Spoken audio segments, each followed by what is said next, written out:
د پاکستان هډ کوچ مایک هیسن یو ځل بیا پریس کانفرنس کړی دی چې په دغه پریس کانفرنس کې مایک هیسن نه یو ځل بیا د بابر اعظم حواله سره پوښتنه شوې ده. ګوره که د پاکستان کپتان وي او که هډ کوچ وي یا منیجمنت وي خو چې کلم پریس کانفرنس کړی دی نو د بابر اعظم حواله سره صحافیانو د دوی نه تپوس ضرور کړی دی. نو څه مایک هیسن تاسو له معلومه ده ایشیا کپ الریډي شروع دی په دوبۍ کې د ایشیا کپ دوران مایک هیسن دا پریس کانفرنس کړی دی چې په دغه پریس کانفرنس کې مایک هیسن نه صحافیانو یو ځل بیا د بابر اعظم حواله سره پوښتنه کړې ده. چونکه سلمان علي اغا نه هم په دې ایشیا کپ کې د بابر اعظم حواله سره پوښتنه شوې وه کله چې محمد نواز په افغانستان کې د افغانستان خلاف ښه پرفارمنس وکړو نو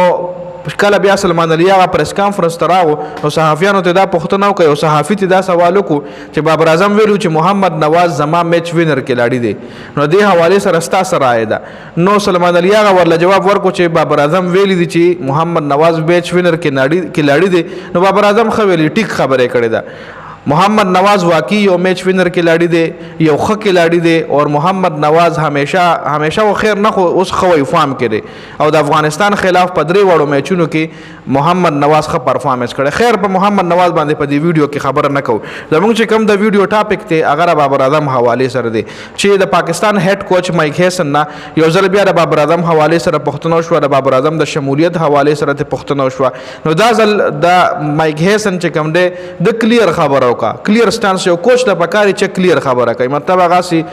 د پکاري چې هغه داسې خبره نه کوي چې لکه مطلب یې نه وي. نو څه مایک هیسن د بابر اعظم د ایشیا کپ شمولیت حواله سره یا پاکستان T20 ټیم ته واپسی حواله سره مایک هیسن ویلي دي چې ما بابر اعظم ته او محمد رضوان ته ویلي دي چې تاسو په خپل سټرایک ریټ باندې کار وکړئ ځکه تاسو چې کم سټرایک ریټ ته او تاسو چې په ټیم کې کم رول لري نو تاسو د سټرایک ریټ سره زه نه غواړم چې تاسو په دې سټرایک ریټ سره لوب وکړئ تاسو خپل سټرایک ریټ امپروف کړئ. دا والله ما ټاسک ورکړی دی او په ټیم کې هر کلاړي له ما باقاعده خپل ټاسک ورکړی دی که هغه ټاسک کې کلاړي پرفارم نه کوي او هغه ټاسک کې کنسسټنټلی کلاړي فیل کیږي نو به د ټیم نه ډراپ کیږي چې فخردمان نه چې بابر اعظم او رضوان د ټیم نه ډراپ شو نو نور کلاړیان هم ډراپ کېدی شي. کلاړیان به موږ به ماډرن کرکټ کوو ماډرن کرکټ چې کم ډیمانډ دی هغه دا چې سټرایک ریټ زیات سټرایک ریټ غواړي امپروف کول غواړي سټرایک ریټ نو په دې وجه وایي ما بابر اعظم او رضوان لویلي دي چې تاسو سټرایک ریټ امپروف کړئ. خو بیا د صحافي دا پوښتنه هم وکړه چې د ستا حوالې سره دا خبره هم وایرل وه کوچ ته وی چې د ستا حوالې سره مایک هیسن ته وی چې د ستا حوالې سره دا خبره وایرل وه چې تا بابر اعظم ته ویلو چې وکټ کیپینګ شروع کړه ته به ټیم ته ایز ا وکټ کیپر بیټسمین راشي نو آیا دې کې حقیقت شته که نه نو هغې نه یو ځل بیا مایک هیسن انکار وکړو چې ما بابر اعظم ته داسې هیڅ قسم ټاسک نه دی ورکړی چې ته وکټ کیپینګ شروع کړه او ته به ایز ا وکټ کیپر د پاکستان ټیم ته راشي نو ما بابر اعظم له داسې هیڅ قسم خبره نه ده کړې هغې نه مکمل